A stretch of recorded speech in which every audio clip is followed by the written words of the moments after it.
but I appreciate you guys coming tonight. It looks like we have a really good turnout, and I'm glad you guys can make it out here. How many of you have been out to Bear Island Marine before? Okay, so 3 of you or so? Sure. Okay. Well, first, the parking is not always like this. This was kind of my bad. I pushed it on them to do it tonight, and of course they've got the boat show coming up this weekend, and so they've got a pile of boats, and so I know it made it a little tough on parking, so I apologize. But I do want to introduce you guys to Brad. What do you do around here? Trying to take people's money in East Carolina. That's where we graduated from. Sailboats here, we do our best. I've seen a few of your faces in here. I want more hands to raise the next time we do a seminar. But no, we are the big Hughes Maverick Pathfinder dealership. We've got one of the only Yamaha certified master techs, Robbie Rinkin. Any of you guys are from the Charleston area, the Rinkin name is pretty large. This used to be the Rinkin Boat Center. Anyways, we're a big outfit. We're trying to grow. So I'm sure some of you have to be in a Pathfinder or a Hughes of some sort. Surely one of you or two. But anyways, come out. If anything we can do for you, let us know.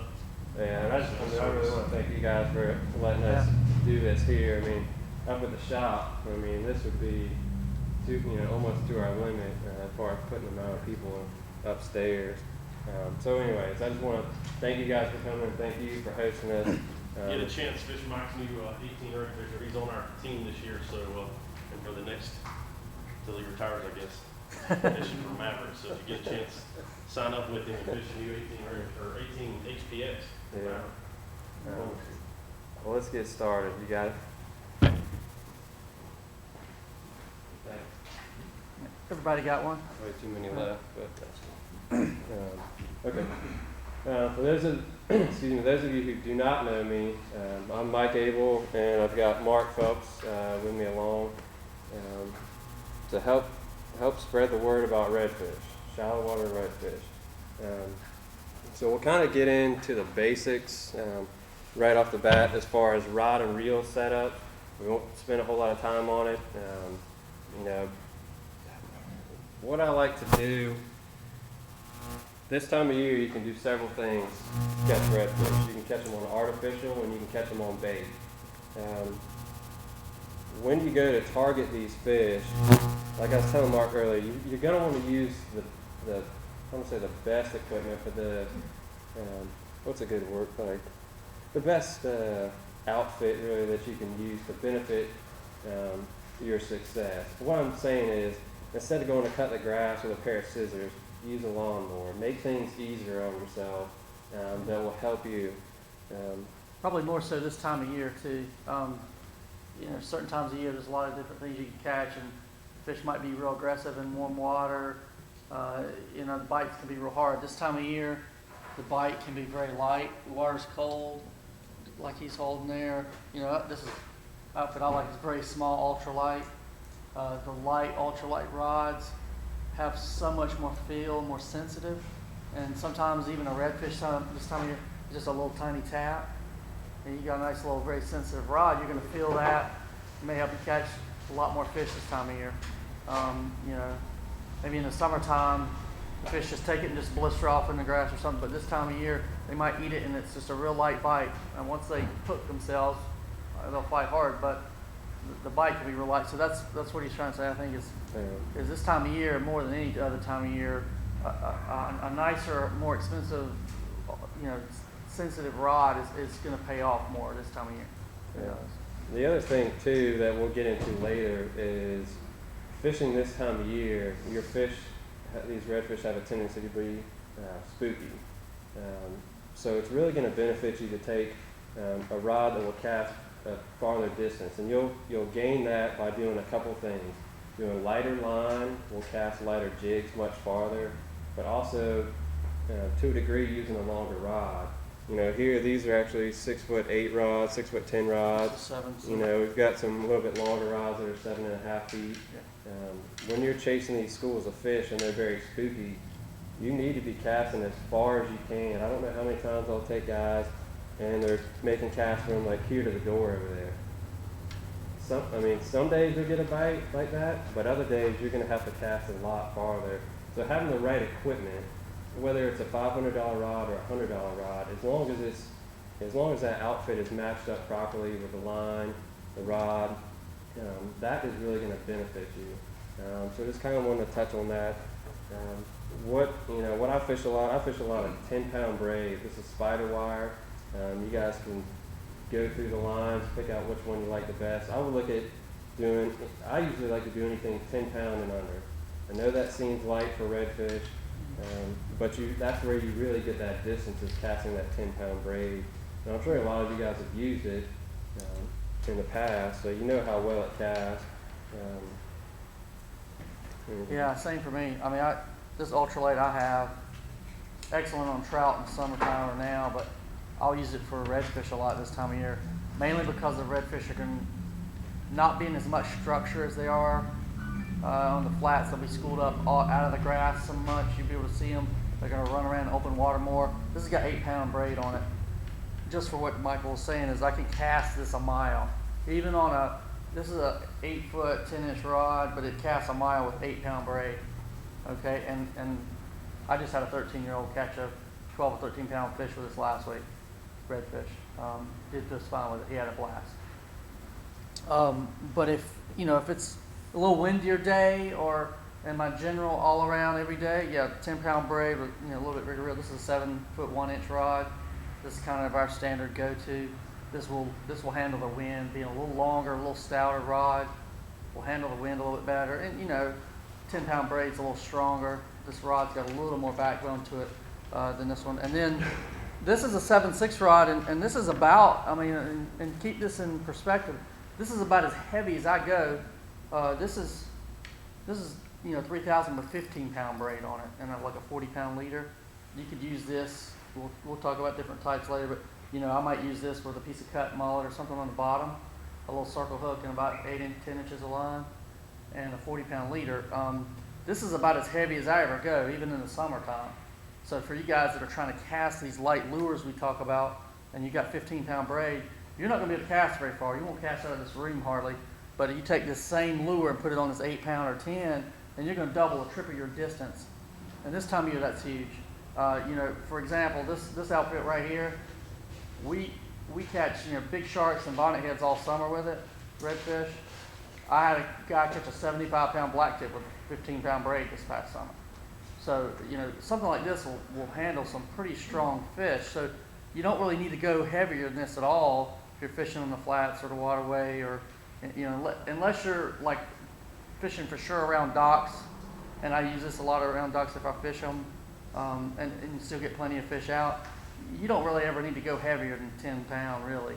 Very rarely do you need to do that. So just kind of keep that in mind, especially this time of year. Yeah, and one thing that's a little bit newer to the fishing industry is these recoil guides. Going back to sensitivity on your rods, these actually will flex. You'd be surprised what that gives you, especially using braided line and then recoil guides. Aside from the fact that if that little ceramic in your typical guide pops out, you've got to replace it. These obviously do not have it. It's just straight recoil metal. So from a maintenance standpoint, they're great, but also from a finesse standpoint, when you're actually fishing artificial baits, it really makes a difference. So we'll kind of moving on past the outfits. And y'all keep in mind, if y'all have any questions, y'all we like raise your questions. hand. Like, it'll keep it moving. All the rods have like a fast tip. Most of these rods are medium light with a fast action. Yeah. That will kind of get into a little bit of preference, but me personally, I really don't like doing anything like extra fast where that tip is real whippy. And for those of you that don't know, your power in the rod is going to be this back half. And your action is going to be up here. So an extra fast action is going to be a real noodle of a rod. And as far as the power goes, like I was saying, this is a medium light. That is going to be back here, where you could have a heavy rod that's just going to be stiff as a broom. And that kind of, it goes with preference. The more you guys fish, choose different rods, you'll find, everybody's got their go-to rod. You might have 20 rods at home, but pick up 2 that you really want to fish with. So you'll kind of know what you like. So kind of moving, and we'll kind of just follow this, moving on to tides. Tides played a huge part in catching redfish this time of year. I can't tell you how important it is. And what you're really looking for, let's keep in mind, starting in the fall, that water temperature drops, goes into the, mid-50s or so. Those redfish start to school up. And so they won't go in the grass quite as much in the wintertime as they do in the summer because they're not feeding on feather crabs. So as far as tides this time of year, you're really looking for a low tide. Personally, I like to find a low tide anywhere from 10 o'clock till 3 or 4 o'clock in the afternoon at the latest. The main reason I say that is because one, that low tide, those redfish are definitely not going to be in the grass close to that low tide. But two, as long as it's not an overcast day, you'll have your field of vision is much more broad than it is on a cloudy day, or especially on a high tide. It's just so much easier on a low tide. Yeah, this time of year, I try to fish 10 to 2. You got the most sunlight. You're going to be able to see the fish. The biggest thing, and so you try to find days where the water's not high between that period of 10 to 2. Typically try to fish, 3 or 4 hours of the outgoing, the first 3 hours of the incoming, but the top couple hours of the tide around the top when it's flooded. We typically in summertime we might go in the grass and look for tailing redfish. You might do some trout fishing that time, when it's warmer.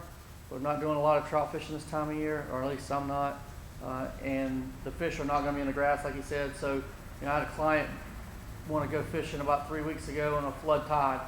And he said, I've been in the summer. I went and it was great red fishing. And I said, this is not the time to do that. And he didn't understand that. So he thought we were going to go at, this time. And I said, we're going to go, the opposite part of the day. And he didn't understand why. And I explained to him basically, the redfish are not going to tail in the summertime. The fiddler crabs that are up in the grass hibernate when it's cold. So there's no reason for them to go there. The restaurant is closed. And how many of you guys have a GPS or depth finder with a temperature gauge on your boats? How many people use it? A few. All right. Well, for me, I'm very analytical. That is very critical to me, the water temperature. Just my trip a couple of days ago, I proved it again to myself. But the water's around 49, then maybe if it gets in a couple of days, it might get colder, to 52, something like that. I was in the area where fish are normally at, and the water was 49 degrees, didn't see a fish. I went to, and this was a big body of water, I went to a creek nearby and went up in the creek and the water was 53 degrees. Fish were stacked in there. So the fish will seek out a couple of degrees warmer water this time of year. If it gets down to 41 degrees in a couple of days as the high, it gets down in the early, low 20s, that creek that I was in will be 25, 30 degree water. They're not going to be there. They're going to be probably in that big body of water in the channel where I didn't see them the other day, because it'll still be 48 degrees, if you will. So keep that in mind when you're fishing. On days that it's colder, they're going to be in the deeper channels and the deeper pockets, etc. On days that it's been cold and it starts warming up, and it's like today, it got to 65, I'm sure those fish are going to pull right back into those shallow creeks or in the shallow bays, and you're going to find them in big schools. Just keep that in mind. If you have a temperature gauge, it's very critical to look at that, and it varies from day to day. So. Yeah. The other thing I would really key in on is, we're talking about tides, and yeah, you want to go at low tide, and kind of what Mark was saying about the flood tide. Does everybody know what a flood tide basically is? Okay. Well, let's talk about the tides as far as you have that flood tide, but then you can also have a tide where it's negative. So when we go fishing or look to book a trip, the first thing I go to look at is the tide for that day. Like no matter what, I don't even care if I'm working or what. I go look at the tides, figure out what it's going to be. Especially this time of year, I look for that that 9 or 10 o'clock till 3 o'clock. But then also look at the height of the tide. That will play a huge role as well in conjunction with that temperature. Our average tide here is about a 5.5 foot tide. So on those days around the full moon and new moon, those tides were going to be higher, but they're also going to be much lower. So aside from, going into a spot that you've never been and having that negative tide, you're going to have, that negative tide means you're going to have less water than you normally do. So I could go into X Bay, on one day on an average tide, on a 5.5 foot high tide and a 0.0 low tide, go back to that same spot, I guess whether it be a week and a half, a week later, and it could be a negative 0.7. And at that low tide, the first time it could be that deep, and then at that negative tide, there could be no water. But I guess what I'm getting at with that is really those fish are gonna take and move different places with that tide. You might go to a spot where you found them on that regular height tide, but then on that negative tide, they might even drop out even further. So you're not going to find them in the same place that you found them the week before. Right. So I guess you just really need to be sure to try and adjust for those tides and really pay attention to them. As far as when you go to work artificial baits on those tides, on those plus and minus tides, it can be harder, especially when you're in deeper water where you have a lot of current moving. When you have, like I said, our average high tide is a 5.5 foot tide. So between that high tide and that low tide, you have 5.5 feet. On those moon phases, you can have almost a 6.5 and then have a negative 0.5. So you're having 7 feet of water moving that same time span as you would on a regular tide. So it just makes it A lot more harder. current. Yeah, you just have a lot more current. How I'm many having people- trouble yeah. saying what I'm trying to say. Yeah, how many people have a spot that's their favorite spot and they go to it every Saturday? Anybody? All right. And sometimes you catch fish, sometimes you don't, right? Exactly. Okay. So, and I hear this all the time in my seminars. Where is the best place to go fish all the time to catch a fish? And I tell people that for two things. First, if it existed, I'm not going to tell you because that's my business. Second of all, it doesn't really exist truly. There's very few places that we could fish every single day, any given time, and catch a fish, even as guides, and we know the fish by heart. For the very reason he's explaining. If you have a 4 foot tide one day, that means there's 4 foot of tide moving in 6 hours, okay? And you have a full moon the next weekend, and there's 7, 8 foot of water moving in 6 hours.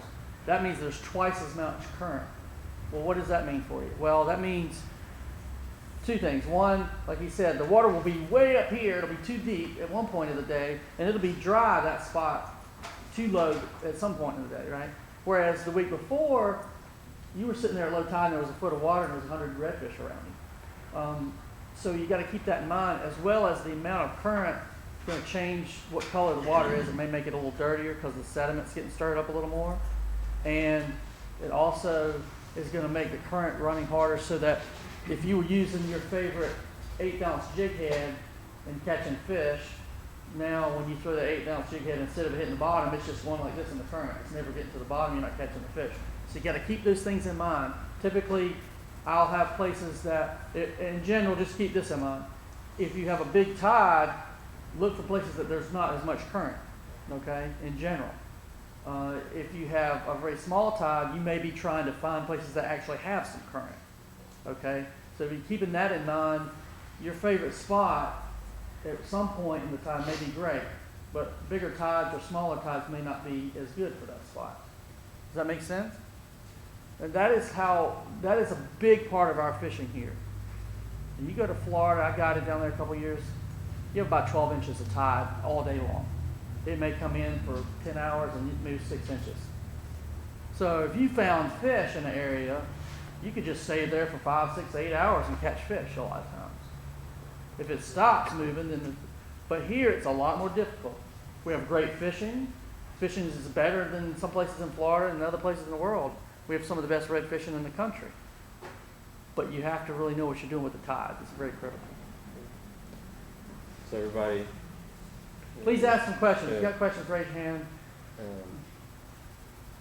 Next, we're just going to talk about moon phases. Like over the course of the years of fishing, I've always kind of found that 2 weeks before the full moon is usually going to be some of your better fishing. Leading up to the day, the day of, even up to that day, really. I tell you, the day after the full moon and those first couple days after, for some reason, it just kind of tapers off. I don't know if you really have any insight on that. Just I wish I could figure that out, but but it's true. And you guys live here, you can fish whenever. If you can go fishing, you go. And, I've had days where it's 2 days after the moon, I've caught 30 fish. But if you look at our logs, you look at anybody that fishes a couple hundred days a year, you'll see that, and what I tend to find is the case is that when you're leading up to the moons and the tides are getting bigger and bigger, it triggers these fish to feed. Anybody who does any hunting and do deer hunting, you'll know that they have these cameras and they watch they video the deer all night long every night. Well, right before the moon, there's a lot of activity for animals, squirrels, deer, fish. And then after the moon, it's kind of like getting ready for Thanksgiving. Everybody's eating and there's a lot going on. Well, on the backside of that, there's a little bit of a lull in that they've been feeding for a week or 10 days and they're kind of full and they're kind of like in a coma. And that's very true. And what I'll find a lot of times is, a week before the moon, they'll eat any kind of lure, any kind of fly. They might be very aggressive and willing to eat all kind of stuff. And then a few days after the moon, you may be struggling to get a bite. I mean, and it's not that you won't ever catch fish, and I'm not saying don't ever go after the moon, but it may be a case of we were catching 40 to 60 fish a day the week before a moon, and the few days after, 2 or 3 days after, we might catch 10. Could be 10 of the biggest fish you ever caught. Could be a great time to catch 10 fish, but it wasn't the 40 or 60 that we caught the week before. yeah, we're definitely not saying don't go because when you get a break to go, you should go. Yeah. And I've had myself. I go every moon. I'm going a couple hundred days a year, and I'll tell myself, man, I know it's probably not going to be that great.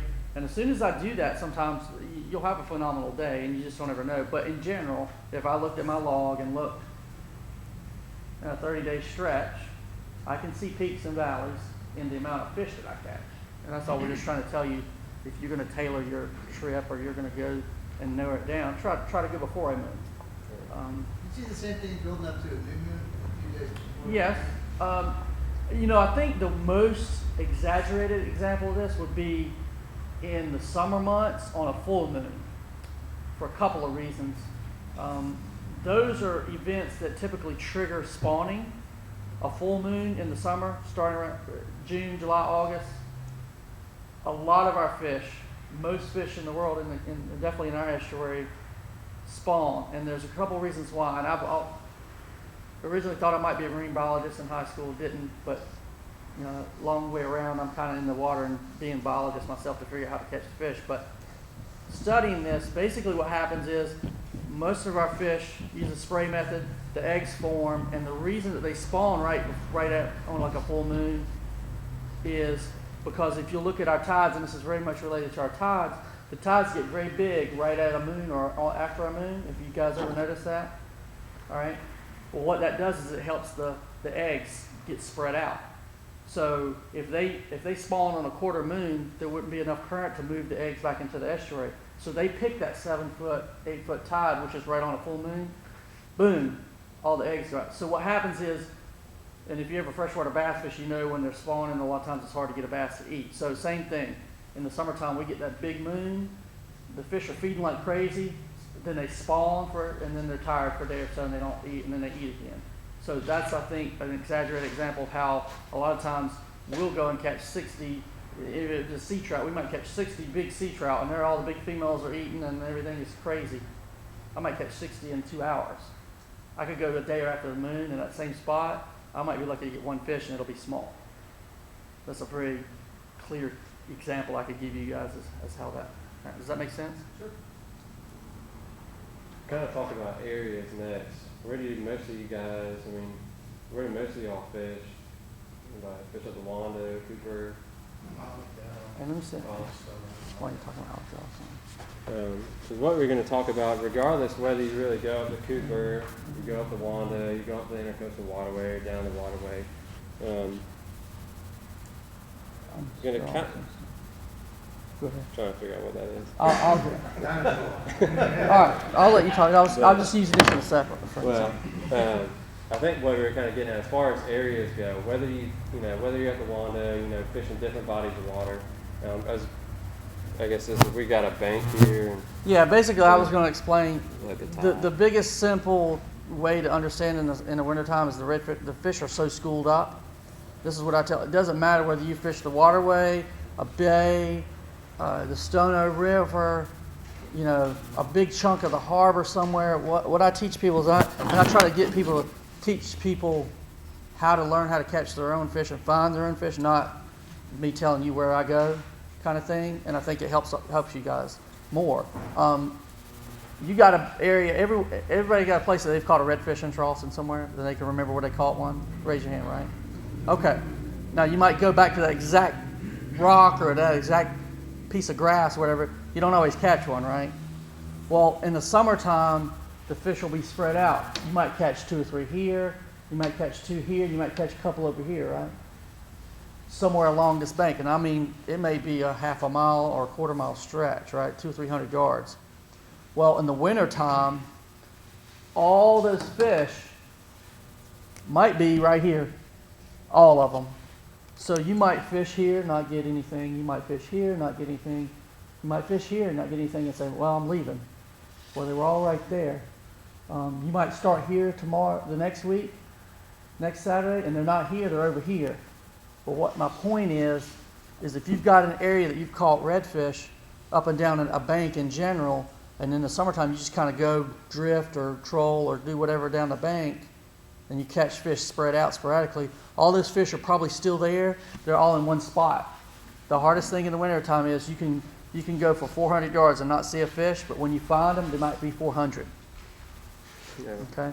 So keep that in mind. So it doesn't matter whether we're talking about flats or waterways or creeks. That's the most important, I think, for the winter. I have a question about greater geographic area. So let's say you fish north of 41 most of the summer.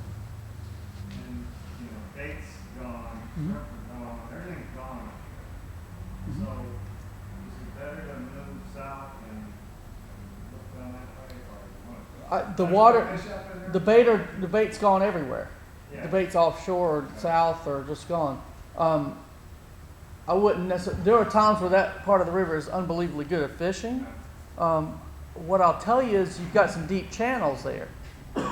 So on the days that it gets pretty cold, those fish might be in 15, 20, 30 foot of water, hard to find. They're still there, but they're hard to find. I know the trout are still up. The redfish don't leave. The redfish and trout are not going to migrate out of there so much. The trout move around more than the redfish. That was my question.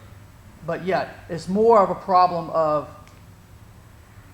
they drop off in the channels and harder to find in 20 foot of water, if you will, versus they're in 2 foot and go to 5.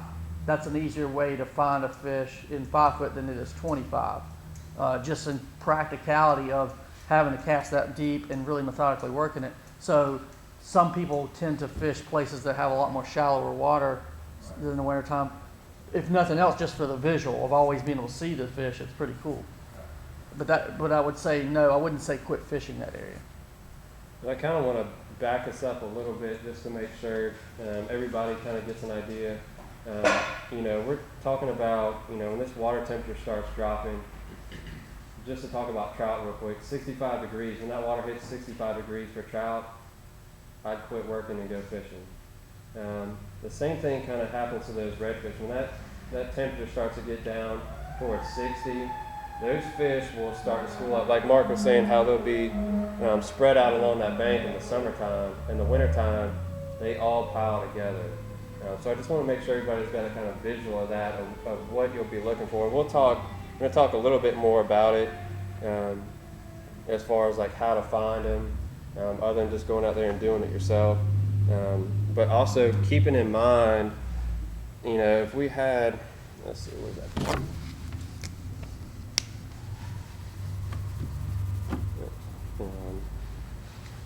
Just have a little spot in mind, like I know you know where this is. But we've got a creek here, and this is right off the waterway, where you've got, this area right in here is pretty shallow. It's even pretty shallow, kind of on this corner right here. Kind of getting back to those tides that we were talking about. On a normal tide, a lot of times I'll find those fish up here. Sometimes when that tide really drops out, they'll come down and hang out on the end of these little points. So that's one thing you can really look for. But you've got, pay attention to the tide, because that will be key in finding them. Like Mark said, they're not going to be spread out down that bank, so you're going to have to find them somewhere on that bank. But I would say in most cases that I've found, like when we've got a negative tide, a lot of times they'll kind of hunker down somewhere towards that end of that bank. They're on the edge of deeper water. They're going to like to find a safe spot for them. Dolphin eat redfish, and of course we chase them. So really from us spooking them down the bank, down towards deeper water, and dolphin pushing them back, they're generally going to be on that bank somewhere. So just kind of keep that in mind as far as the tides go. When you guys talking about the redfish Tidal, you're talking about for the banks, or talking about the banks and the docks? Well, I would say like in the summertime, you'll usually find a lot of redfish that'll hang around that structure. Me personally, I don't have a ton of places that I can go where I can go see big schools of redfish around docks. That's not always the case, but like if you went up the Wando River, you've got 800 docks. I'm sure you're going to find a school somewhere along that bank. But in the summertime, when they're spread out, you might have fish on this dock, this dock, this dock. It's going to be completely different. I remember a couple years ago there was a video that was posted on YouTube of redfish just dolphin tearing up these redfish under a dock. And there's a school of 100 redfish, 150 redfish, and the dolphin are just eating them up. Yeah, I think it would be a product of, if it's real cold, they may be in the deep part of the bend of that creek where the dock is. And if there was a little flat, like around the corner, where if it was this deep and the sun's been shining on it, and it's nice like today, they wouldn't be in that deep bend because it would be colder than that 6 inches of water on that flat where it warmed up 10 degrees. So they might go from, in a couple of days when the high is 41 on Wednesday, they might be in that deeper hole. But then when it gets to be 70 degrees like today, they'll pull up in shallower water. So they will move. And that might determine which dock they fall out into. Yeah, the reason I'm asking is I have a favorite dock always go fishing. Mm-hmm. Even these cold weather, every time I go there, I can always go at least Yeah, one or two fish. well, when you have some current and you have structure, you're going to have some amount of fish a lot of times that just hang out there. They just live there. They don't want to leave. There's no reason to leave if there's bait there or whatever, and it's warm for them if it never gets too cold. But you'll have other fish that'll move around a little more, just like us. You got some people that go from the bed to the kitchen to the couch and back to the bed, right? And then others of us, we go across the country. So, it just depends. There will be certain groups that will stay very close, and other groups might move 200-300 yards in a couple of days period, or even in a tide. All right. So we're kind of talking about redfish and tides, and we'll get into a little bit later on how to find them. But we're going to show you now a couple of things that we'll do once you do find them. So you can imagine having a school of redfish. Those school sizes will vary depending on where you are. You'll have schools that could be 50 fish. You'll have schools that could be 500. I guess the first thing to think of is finding them would be, the first thing I can think of is good sunglasses. Must have polarized glasses to really see these fish this time of year. In the summertime, the water's a little dirty. You can throw a piece of cut mullet somewhere on a dock or something. You can get them to come by and catch a fish. Well, even with cut bait this time of year, a lot of times if you're on the flats or in the waterways or something or in the rivers and you're not fishing structure where you know they're going to come to and stop, you have about got to see that school of fish and throw stuff in the area before we even know what to throw in order to know where to go. Because I've literally seen, you could throw 12 rods out, and in the summertime the fish are more active and might move around, and you're randomly going to get a few fish, even if you're not sure you're on fish. In the wintertime, I could throw 12 rods over here, and there's 400 fish right there, and they won't move. Now they might move if I move over there or cast over it, but if you cast all your lines over here, they're never going to come across and catch them. And so you really need like glasses to be able to see these fish. Yeah, and one thing, you know, this with all the bait that has moved off, it makes it very nice. I think really for us and guys that like to fish artificial, because it makes it a little bit, I won't say easier, but it really does. With not having to compete against all the bait that's in the creeks, you can throw a lot of artificial. And so what I want to show you. Yeah, this is one of my favorite times of the year to throw artificials and flies. So we'll show you some different lures that you can use. And what we've got here, kind of going back, just that 10-pound braid. I've got a couple feet of 20-pound fluorocarbon. I use fluorocarbon just because it's more abrasion resistant, but also that water is clear right now. So you wouldn't want to go using a high vis or something that's visible in the water. So using something clear is ideal. What I've got here, this is actually just a 3/16 ounce grub head with a little Cajun croaker grub. Some days these redfish, as a whole, I use a lot of darker colors. I've used I've got like these little gray goats, but a lot of times in the winter I'll use dark pattern stuff. So when those fish are spooky, sometimes you might have to go through a couple different color grubs to really get them to eat. I think a little bit has to do with the sunlight that you're fishing in. But as a whole, I would use something darker. I wouldn't go to, Something like that. I mean, I just wouldn't go to something that's so bright and flashy and. Yeah, in the summertime or in the fall, we'll use some brighter colors, yellows, golds, chartreuse, a lot of stuff like that. In the wintertime, the water's so clear they can see stuff. And I think, like you're saying, there's not much bait around, so a lot of translucent stuff like that croaker or this is, pretty much near clear, right, with a little flake in it, or darker stuff with a dark back.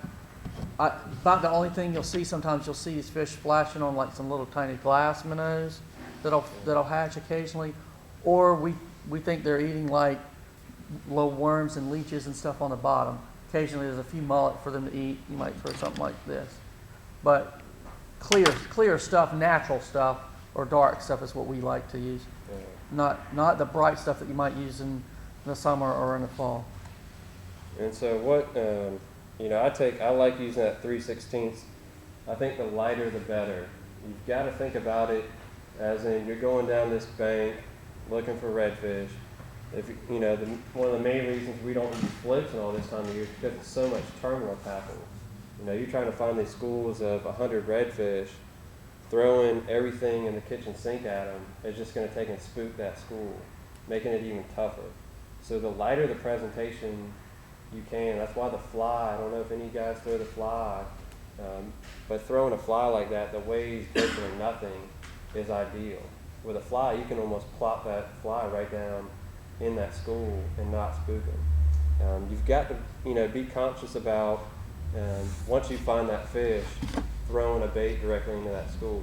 You could take something as light as this and throw it in the middle of that school, and you throw it literally smack dab in the middle of them, spook them all, maybe catch one, maybe not. So you really want to try and be mindful of how you present that bait. If you've got a school, I just fished last week, and we were fishing a spot that's got this oyster bed, and those fish were kind of hanging out here. We came in from this direction. I could see those fish before we even got in casting distance. And those fish were, and all it was, what it is a dark shadow. That's why having that low tide in the middle of the day is such a huge help. It allows you to be able to see them much better ahead of time before you getting right on top of them and spooking them. So we ended up coming around. The wind was to our back, which was helpful, and those fish, I could kind of tell they were moving this direction. So instead of taking and plopping a grub or whatever straight down in the middle of it, it'd be ideal to really cast past that school and lead them. You know, you'd want to take and cast past them distance-wise, but also in front of them to be able to retrieve that bait across that school. Then that way you're not just spooking them right off the rip. You know, the only way you're going to spook them is when you hook one, and that's what we're trying to achieve. So just kind of keep that in mind. Yeah, yeah, you got 500 fish in a school, or 100 or 50. You've got a lot of eyes looking. And so, you know, if they're not actively feeding, which we already mentioned, there's not a lot of bait, so they're not always feeding unless there's a little hatch or something. So they're in more of a, like you guys are all looking at me. I don't have to do anything too crazy. One of you guys is going to see it, right? So it's just the same as what he's saying.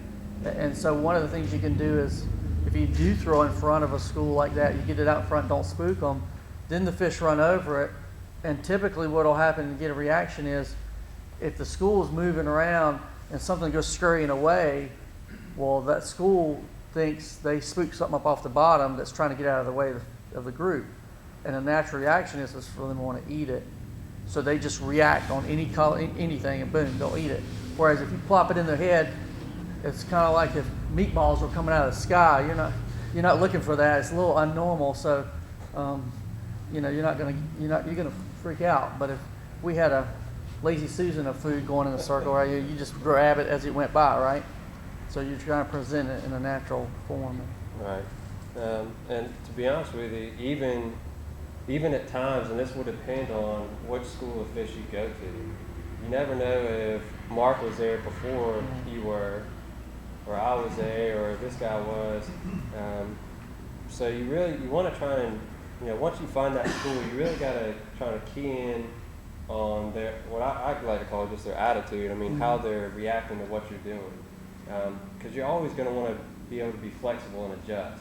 If I know that I can cast up here and just retrieve that bait straight across them and they pick it up, that's great. They're a little more active on their feeding. But at other times, when I take that same cast after I've caught a few and I reel it right across them and they don't pick it up, I know I need to adjust it somehow. Whether that be just letting it sit on the bottom, or just actually letting it sit on the bottom till that school of fish comes over my bait and picking it up and letting it drop. So you want to be mindful of that. And one of the things the redfish really do is key in on scent. Trout are kind of the opposite, where they're on color. They'll key in on colors. Redfish can smell. I mean, they have the best scent.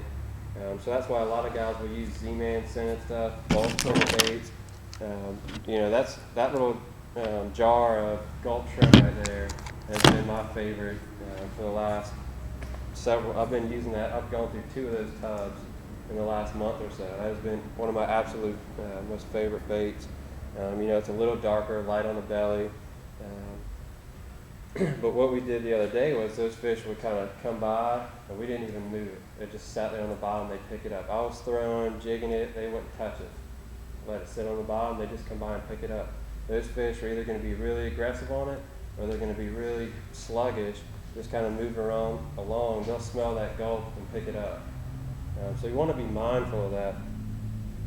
One thing that when you go to do that is if you're in an area where you're fishing a lot of shell, taking this grub, this is not rigged weedless. So when if you do have to go to that point where you've got to just let it sit on the bottom, you may or may not get hung up. And the last thing you want to do is have a school of 500 redfish come over it and this thing's stuck in the oyster bed and you pull on it and nothing but mud and oyster comes up. So I always have another one rigged with these weedless style hooks. And so a lot of you're going to have a variety of hooks that you can use. What this has a screw in the front of it. I can show you. Yeah, you've got one rigged. So basically you just screw that, take that screw and twist that bait on there, and the hook will basically become flush. The way you rig it, it'll become flush, so you don't get hung up. That would definitely be one of my go-tos. You know, you can use that in the summertime as well for redfish in the grass. But anytime you're working a lot of structure or shell, those hands down would be the way to go. Or you can even take a circle hook and hook it in the tip of one of those baits. throw it in there and let sit on the bottom just like you're fishing cut bait, and just point the rod to them and let them take off with it, and they'll set the hook themselves. I'll do that as much as well. Yeah. Does anybody have any questions so Yeah, far? you guys. Well, it's gonna vary. Like these on these jig heads, those are gonna be a 1 or a 2/0. This is a 4/0, and it looks huge, right? And if you were just throwing this for a redfish, you could catch a 50-pound redfish with this. It's huge. But the reason that we have these big hooks, and it depends on the bait. If you look at this, it's the same hook. Well, look at this big bait. There's very little gap there. You want a hook that's going to work with the bait that you're putting on it. So, you don't necessarily want to put this big hook on a tiny little bait like this. That's a little too big, right? That's why you might use a 1 or 2/0 on a jig and grub. But if you're using something, one of these bigger baits, then you can use a bigger hook. Yeah, and the hook size, to be honest with you, is going to vary depending on the manufacturer. So, Yeah. like he's got what owner makes is called a beast hook, and that's in a 4/0. That same 4/0 in a different manufacturer might be a little smaller. But I would honestly pick. I want to say this might be a 3 or 4/0, but it's a different hook manufacturer. This is Gamakatsu, so it's going to be a different size. I'm going to take one of these stinky gulps. I'll show you. This stuff smells so bad, so you definitely want to. That's why it works so well. Yeah, sometimes this time of year, they're visually, you're not moving a whole lot. They're not real active. They're not really hungry, but they can smell that, and it's just enough a trigger. You can still. The good thing about that is it's not like a piece of cut mullet where you're throwing mullet and you have to just let it sit and the fish eats it or doesn't, which you definitely want to use a circle hook. In this, he can go and he can throw that at the school and throw it in there and twitch it, and they eat it. Great. Well, if you throw it in there the next time they're not eating, he can immediately tell his clients, let it just sit. Don't move it. It's not like we're grabbing a different rod, we're changing terminal tackle. You can quickly make an adjustment with that kind of bait. If they're not biting, you can let it sit there, and that's what he's trying to show you. It's more versatile. Yeah, and when you go to pick out your hook size, you definitely want to keep in mind what bait you're going to put it on. So kind of getting back to that, I found with these hooks, if you go to the third segment up from the tail, what you're going to end up doing, I've screwed the gulping on the top of that. You really just curl it and push it out, and you can see how that hook lays flush on that gulp. So it's less likely to get hung up than that grub head. The other thing you want to make sure that everything's straight. If that thing's crooked off to the side like that, it's going to swim differently, look differently whenever you go to work it. And actually when they're curled like that, it'll actually probably spin upside down where it doesn't look natural at all. So make sure it's straight and it's in line, so it'll do what you want it to do and present itself correctly. How about using cut bait this time of year? We do. You can use cut mullet or cracked crab if you have to. Last Friday I was fishing. I had a fly client. We were fly fishing, and I had another captain that was working the same school as I was, and he just had some spinning guys, and we were doing just this. We were throwing the flies in there, and he was throwing lures and catching a few. Well, then they quit biting both, and he had some fresh live mullet, cut it up, threw it in there, and the fish were in such big schools and they were moving around.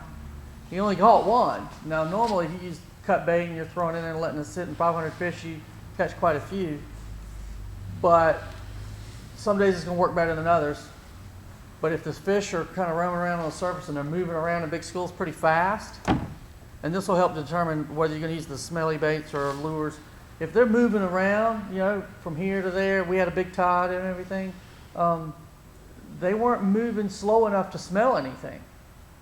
If they're going 1, 2, 3, 4, 5 and going across this room, they're not stopping and smelling the roses, so to speak, but they may see something and naturally react to it. So, yes, you can, but look at the attitude of the fish, just like Michael was saying.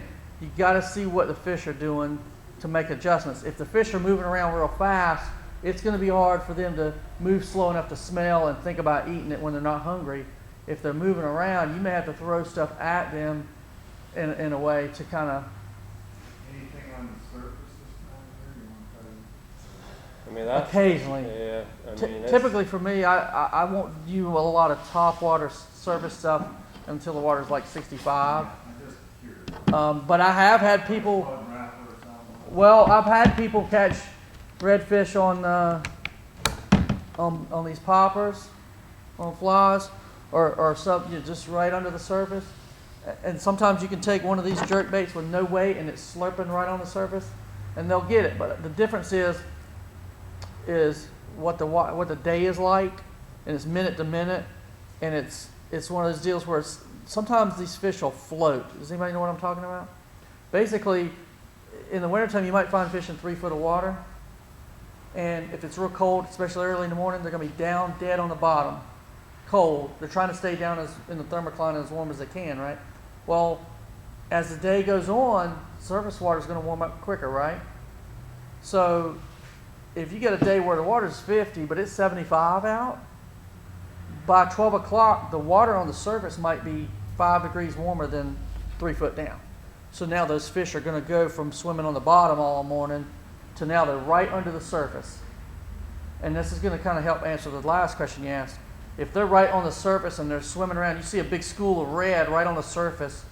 You throw some mullet down and it hits the bottom, and they're swimming up over here, and the mullet's way down there. They're not going to smell it. They're going to run over it.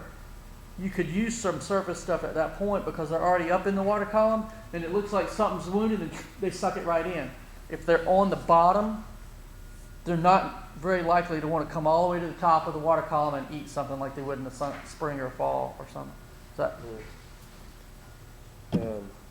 one of the other methods, I guess, this really more so pertains to when it's really cold, as well as being able to change your tactics. The other day, we were crushing them on that Gulf shrimp, that little natural. We caught a dozen fish or so. The bite kind of turned off. The tide was still moving. Fish were still there. I was wondering what's going on. What we really ended up doing, honestly, we had to put mullet out. We just put cut mullet out. One thing I would not do is take and throw a big old chunk of mullet right in the middle of the school, or even, I'm trying to keep your distance. You'll find those fish will have somewhat of a pattern where they're going up and down that bank. Try and leave that school as much as you can to where that bait will sit on the bottom, and they'll just come over it without being spooked. That changed our day and it turned right around from catching, no fish in 20, 30 minutes, so bam, bam, bam, right on the mullet. Don't know what it was, but just be aware of that as well. It's really a simple rig that we use. Going back, this is actually because I was using bait, we just had 15-pound braid and then a little bit of 20-pound fluorocarbon. The ease of things nowadays, weighted circle hooks. For those asking about like what size hooks, Calcutta makes these weighted circle hooks, and they are the best. I mean, it's so easy. You're not having to tie swivels on there. You're not having to pinch on split shots. You can literally just go from line to leader to your hook. And I take and run that circle hook through the eye socket of that mullet, and I'll use a whole mullet. It can be a decently sized mullet. When they start getting bigger, you might start cutting them up. But in all honesty, that's as simple as it was. So even if you guys go out and go to a spot and you're sitting there for 20 or 30 minutes and casting artificial, don't be afraid to take one of these and throw it out the back or try something different. You never know. That rod could be going off. Kind of like you were saying, if you don't know where the fish are, it doesn't hurt to put another rod out if you're going to sit there for a while. I mean, the more the merrier on that. So I would definitely suggest doing that. You can. I know Mark had one rigged up with a Carolina rig, which is just your egg weight. It kind of just boils down to personal preference. Yeah, the only advantage of this, I would say, over that would be if the fish were being a little on the pickier side, they might pick up the weight and drop it. Whereas this, they pick this up and they don't feel the weight because the weight slides. That's certainly much quicker. You could tie that right on. Now you're taking the same rod. If you've got the time or you've got different rods that you carry, you could carry one like this and then have your others for your artificial. This, the weight will slide, will sit on the bottom. The bait's sitting there. Fish picks it up and bends the rod and sets the hook before he even knows anything's there. So a lot of times they'll pick that up just as well and be fine. But there are some days where, you know, every little tiny bit can make a difference. But yes, sometimes it's personal preference and sometimes it's just. Does anybody have any questions so far? Very good. I think we pretty much covered all the basics on what we'd use for tackle, bait, wise. I mean, just the key and two, you can also use, I don't think we really mentioned, but like crushed blue crab would work. Anything that stinks, like you can even use ladyfish. We have herring up at the shop, you can use that. Old ballyhoo. A lot of that stuff will work as far as cut bait on the bottom. As long as it stinks, they'll pick it up. If you have menhaden left over, some people freeze menhaden at the catch and use that. By all means, do that. That will definitely work this time of year. So I guess kind of moving on, like to the must-have. So we're fishing this time of year. I would say definitely a must-have would be sunglasses. That has got to be one of the most important. Polarized sunglasses would be the most important thing to really have. You know, if you're going to be looking for those fish, you've got to be able to see them in the water, hopefully before they know you're there, and that's going to help. One thing that we'll kind of talk about, you know, a lot of the guys have flat boats, so we'll kind of talk about if you don't have a flat boat. We have one, but we're up on that platform. That platform gets us up much higher, and it gives you much more of a viewpoint of what to look for. When my tall butt's up there, I'm probably, 10 or 15, whatever, feet off the water. So I can look down and I can see a lot. That's where those fish that I had seen the other day, I could see them 75 yards away before they even knew we were there.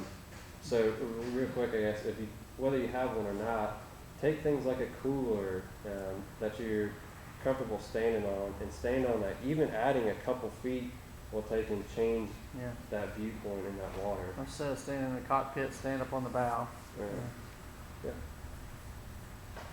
Yeah, go ahead. Well, most all sunglasses are polarized, and you can spend $20 on a pair, you can spend $200 on a pair. What's the difference?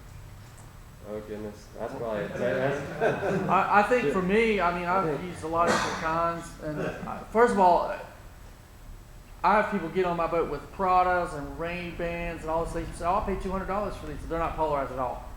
So even if you pay $200, it doesn't mean they're polarized. I have people all the time get on. The one guy's fishing with one pair, and it's like, I can't see them, and he's like, "You can't see those?" He's like, "Boy, oh yeah, I can see them. Did you buy these?" "Oh, I don't know if they're polarized." So I get that a lot. The $20 ones, I've used those, and I use, the very expensive ones. The difference for me is, I think they both are polarized and you can see, and they're different ones. There's gray lens, there's blue lens, there's mirrored, but the biggest difference for me, I think, if you get some glass versus, and they're making some new stuff now, chroma pop and all this stuff, but in general, in history, the general idea has been the glass ones, the higher, more expensive ones, are going to filter a little more of the UV rays that you can't see. I know for me, if I fished a week with my $20 plastic lenses, and I fished a week with Costas or something, my eyes would burn with the cheaper lens. They'd be burning, like physically burning, like wind burn type. Whereas with a good glass lens, I wouldn't get that. I'll chip off on that. When you put on the Costas versus your $20 sea strikers, you can see a water clarity difference when you pick out your lenses, your ambers, your greens, your mirror.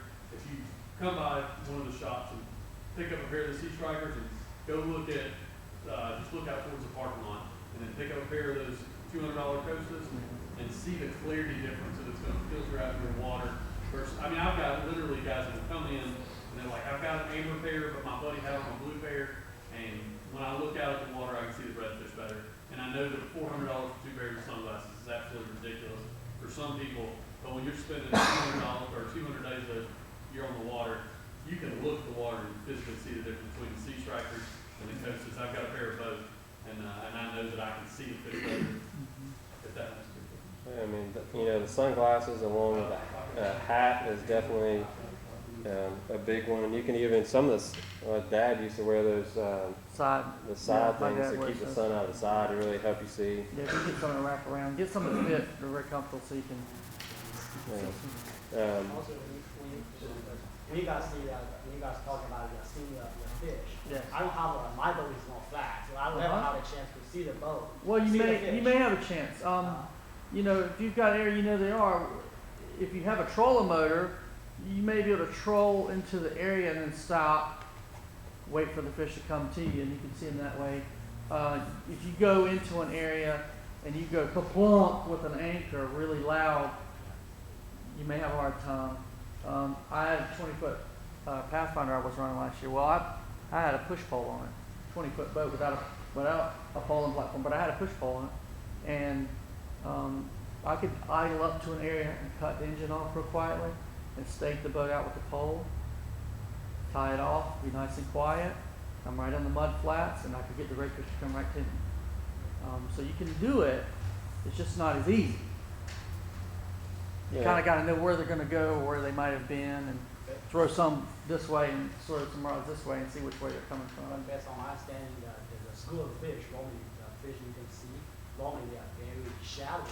In general, you know, they may be in 2-3 foot of water though. That should be enough unless you have a huge boat that you could get in 2 or 3 foot of water. I mean, yeah, you're definitely pushing the envelope, and some places are better than others. There's some places in the Stoner River or in the waterway where you could be in 8 or 10 foot of water, but the fish will go in 2 foot of water right by you, right on the bank. So you could be anchored in plenty deep water and see the fish going right between here and the bank. Yeah. So, I mean, one thing definitely want to stress, you know, whether you have a flats boat or not, you know, you're fishing for these fish, and typically they're going to be in, let's say, 4 feet of water or less. The more, I can't tell you how many times, like, the more racket you make, or not you guys, but like the more racket is made, even putting down an anchor, slamming a hatch, even things, you know, when at times when we get in a foot of water, and one guy walks from one side of the boat to the other, Yeah. what you may not notice, and some people don't notice, is it pushes a little wall of water maybe towards those fish. And those fish can sense that. You know, when you're that shallow, any little bit of noise, little stepping on the deck, things like that, they can hear that. So that's why you really got to be as stealthy as you can. So I guess at the same time, whether you have a flats boat or not, you know, what Mark was saying about taking a Pathfinder or whatever bigger boat you have, you know, take and kind of ease up, use the wind to your benefit, you know, get it to your back. If you want to go try a bank that you've never fished before, you know, pick one where if it's a southwest wind that's going to push you down a bank, take an anchor, either slide it over the side, stop there and fish there for 20 minutes. You don't do any good. Same thing like Mark was saying, they could be just without a reach. So take and pick that anchor up, let the wind blow you down another 50 feet, stop, and then cast. I mean, you could literally be casting from here to the door, and those fish be another 20 feet past that, and you're just missing them. So don't be afraid to take and move, but do, you know, when you do anything in that shallow water, try and do it as quietly as you can. Yeah, I mean, you could do like this and drop a weight. I was trying to drop that. One thing like that on the deck, and it can spook 500 fish. Just like that, just that much some days if it's calm and sunny. Yeah, so one thing that, Well, they may not leave. They may go 50 yards further up. Like you said, if you're not very mobile, you Not can- serious, I mean, You'll see it's what deep water nearby, whatever. well, I'd say the big thing, like, well, when you spook them to a degree, then they basically almost just get locked off. yeah, it just may makes not be that you won't see harder. them. They just won't eat. Yeah. And I can't tell you how many times, like, you can go in certain places where there's somebody every single day, and you can go in there and you can throw into 500 fish for hours on end and maybe pick up a couple fish. It's just, they're either so used to it, or you spook them enough to where they're not feeding as well as you like them. So, anybody have any questions, comments? If you're in strange water, exploring, trying to find a good place to fish, what stands out that cause you stop and try that spot? First thing for safety, I'd say go at low tide and fish the first couple hours incoming. And I would also say that this is a great time of year to learn. The water's very clear. You can be in 4 foot of water, and you can go on a good, calm, sunny day. The water's so clear. Last week I was pulling, and Friday was beautiful, and it was real calm and sunny.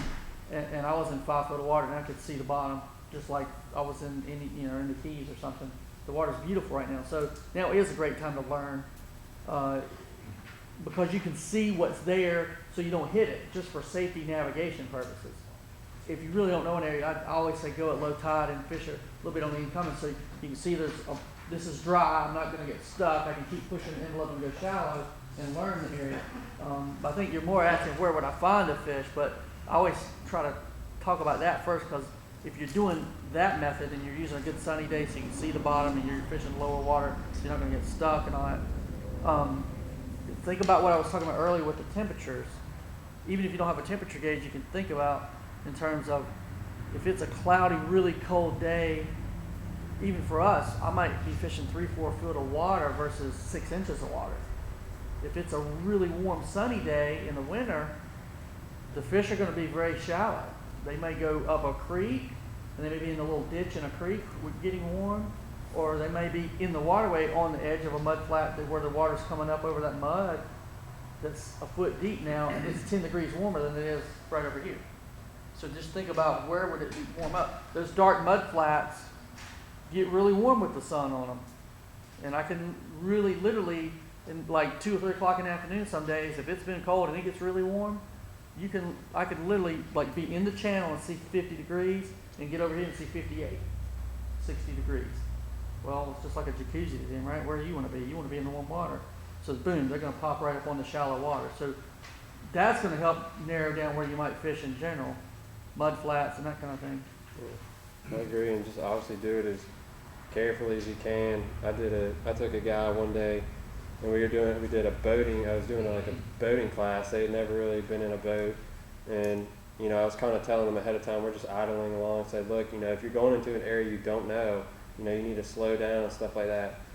So of course that went over for about 2 seconds, but we were riding along this creek, and his dad's up on the bow, and so I took him in this creek, knowing that once we got to, the main creek went in, but it branched off to another creek, and I knew low tide, like right at the mouth of that creek, it's all of 6 inches deep, and so we're getting closer to it. I said, do you know where you're going? I said, do you know where you're going? Do you know where you're going? Like 3 times. Never really registered in the head, but he would have thrown his dad off the front of the boat. So, you definitely just want to be as careful as you can. We ended up, I was like, pull the throttle back. We drifted over it. He nudged it with the motor, and he could tell, I think it really opened his eye. But the main thing to do is just be careful. You go in a bay or in a creek that you've never been in, do like Mark said, low tide, but do it slow. It takes a lot of years to learn this water. Our water is probably is more dangerous to navigate than the average area. Like I said, in Florida, the water's clear, the tide doesn't move very much. If you get in an area, you're not likely to get stuck very often. Here, you get stuck all the time. People get stuck. I work out at Isle of Palms Marina, and they rent a few boats up there. And it's on about 95% of the time, if there's a negative low tide in the middle of the day, every single rental boat gets stuck, every time. And that's after an hour of them yelling at them, telling them, go where, here, don't go here, don't go there. They do it anyway and get stuck. So this is a very difficult place to navigate. It takes a lot of years. Job security for us, but days and hours and years on the water, learn a little spot. I would tell you, don't try to pick Charleston and learn the whole Charleston. Find a place where you caught a fish. Learn that area extremely well. You may be better off. You may catch more fish more often than trying to learn the entire Charleston area. Learn the water extremely well, catch fish. Now, if you don't want to get bored, part of it, the adventure is exploring, but just keep that in mind. Yeah. I was on down in Kokogi. Yeah. That's how you pronounce it. Yeah, got it. There was a couple dolphins out there working fish to the shore. Right. And I just kind of stayed back from that. What would you do in a case like that? You do a couple things. You either watch Or leave and go somewhere else. or you can leave and go somewhere else. Yeah, but you could go approach it. I've definitely had redfish. You honestly still have a few of the bigger mullets still left, so they could have been crashing on that. But if you got closer to them and you could kind of notice that it was redfish, you could try it for a little while. But I probably wouldn't spend a whole lot of time. Those dolphins will go in there, feed on them, and then kind of move out too. So if they can kind of settle back down, you might get them to bite. You might can wait an hour or two and catch them, but in general, I'd say 8 out of 10 times, if the dolphin get to the school of fish before you do, if you don't have an hour or so to wait, then Yeah, I mean, what I would probably do is keep that in the back of your mind where that was, because if they're feeding on redfish, you know they're gonna be there for the most part. So, if anything, just know that you can maybe go back to that and do a little more digging, where that. Go there earlier. Yeah. Yeah, a lot of times the dolphins seem to be, some days you can beat the dolphin to the fish, and sometimes the dolphin beat you to the fish. You both know that they're going to be at this spot at a certain time, and there is sometimes this little race that sometimes seems like as to whether they're going to get there before you do or not. So. Does anybody have any more questions before we do this raffle? I got one, that container of the liquid, I forgot the name of it. Sometimes if you run out of the drill that came in, would it be worth the time to throw a handful of your favorite drill in there? There's got to be that particular one. Yeah, that's like a different product that that you can't take any kind of plastic and put in there; it won't absorb it. That is really like a sponge material. If you leave it out of the package, it shrivels up to about a third of its size. It's made out of latex. Latex. So Most of them are made out of latex, and so if you leave it on the hook, it'll shrivel and harden to where you can barely get it off the hook. But yeah, I think Berkeley, the Gulf is who makes it, and they probably rigged it to where you can't put anything else in it. You know. I just think you throw it out. Yeah, well, you can take. I just buy the jars like that, and then you can, if you want to, go back and buy the bags. yeah, I do that all the time. I have a jar of it. I just buy one jar of whatever my favorite is, and then I might buy 10 other kind. Like I'll buy 6 of these and 6 chartreuse and 6 new penny, and I put them all in there. The Gulf will work. But I may put the Gulf. I may put 4 or 5 of 6 different types in one jar and carry that one jar. Now I've got all the different colors and shapes and everything else. It all has a smell. So that's a good question. How long does that last? That's it. As long as you leave it in that juice, it's like an oil base, so it'll soak it up and it'll last 10 years. But yeah, it doesn't have really a life unless it just, the Gulf can dry out. But other than that, as long as it stays in that jar, Yeah. it's fine. It's hard to keep it in that jar though. You tilt it over, it just won't come out. So it's a double bag it. Question, you always say you fish 3 to 4 feet of water, could go up, to 3 inches of water. Right. According to temperature. Is that true? Well, I mean, they stay in that 3 to 4 feet deep, you would probably find school. Well, as far as you to really see them, Visually seeing visually see them and finding them, unless that water is like gin clear, you might be able to find them a little deeper as far as actually sight fishing. But I mean, like whoever was saying he fishes out the Wanda, you might not be able to sight fish them in 15 or 20 feet of water, but you can still catch them. Well, that was Right. my question. They'll be in deep water, but we like trying to do visual fishing. Seeing the fish, you're not going to see them past 3 or 4 feet. Anybody else have any questions? Okay, You're talking about getting hung up on the flats. Is there any particular tow companies that you recommend? you could do, you got Sea-tow. and Sea-tow. I know both. But the one thing about it here, if you don't like what the tide is, just wait around. That's going to change. I've sat right there high and dry and said, "Here's a pack of crackers and a drink. We'll be moving in 2 hours." Some people go on badmouth both US, some badmouth Sea-tow. I'm just wondering which one has a better advantage. Well, I would definitely You like do it. me answer that? I personally know the guys at Sea-tow really well. I mean, that would be my route. What is that, $200 a year or something? Yeah, it all depends on your location and who's working that boat that day. It's ridiculously cheap for what it would maybe cost you if you didn't have it. And a lot of your boat insurance riders, they have a towing rider, so you actually don't have to have a Sea-tow membership. Your boat insurance, what you use if you're towing it or you're working at the dock. Yeah, there's riders that hopefully your policy has for towing, and I know you can call your insurance. If you're stuck and it's 400 yards to the channel, though, they're going to make you sit there anyway. No. Do you want 50 to 180? Yeah, that is right. Buy a new boat, you get a membership. There you go. That's one way around. Just buy a new boat. Lifetime membership for 1 year. Yeah.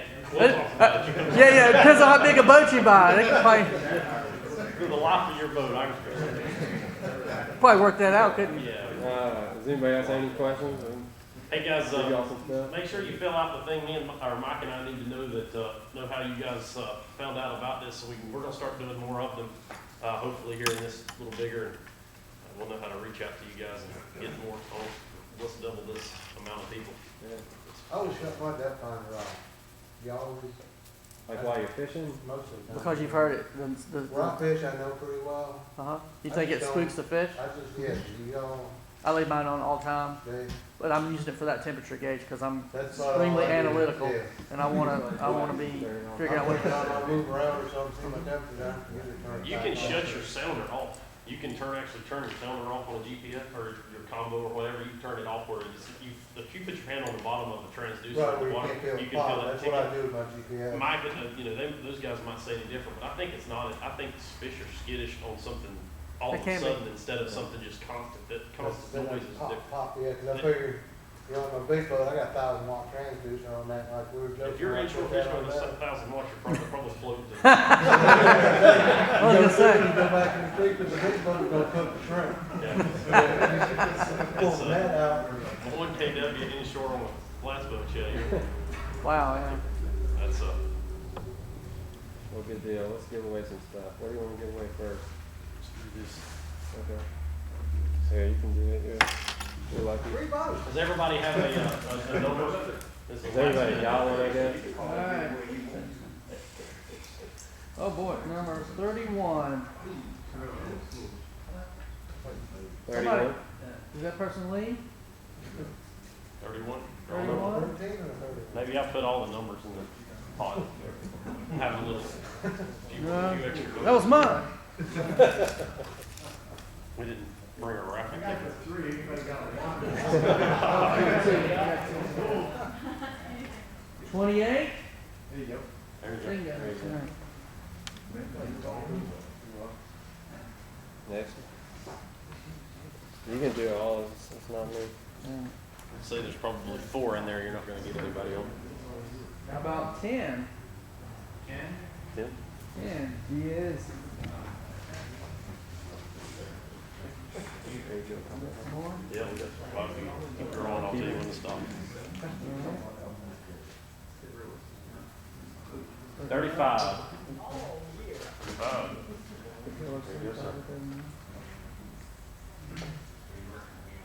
15. 15. Hey, Mr. Stan. Stan. Like Brad's been away. 28. Yeah. How'd you do 20? How'd you call that already? 38. I did call 20. That's another 28. Wrong. I got it over here. That's 2 28s, is it not? Yeah, it is. These Carolina graduates. I'm just reading. 19. You did read it, huh? 19. We got one. You're lucky, you're gonna get That's something. not a 28. 14. Right here. There you go. More? We got to keep rolling. 11. 28. No, I'm just kidding. 22.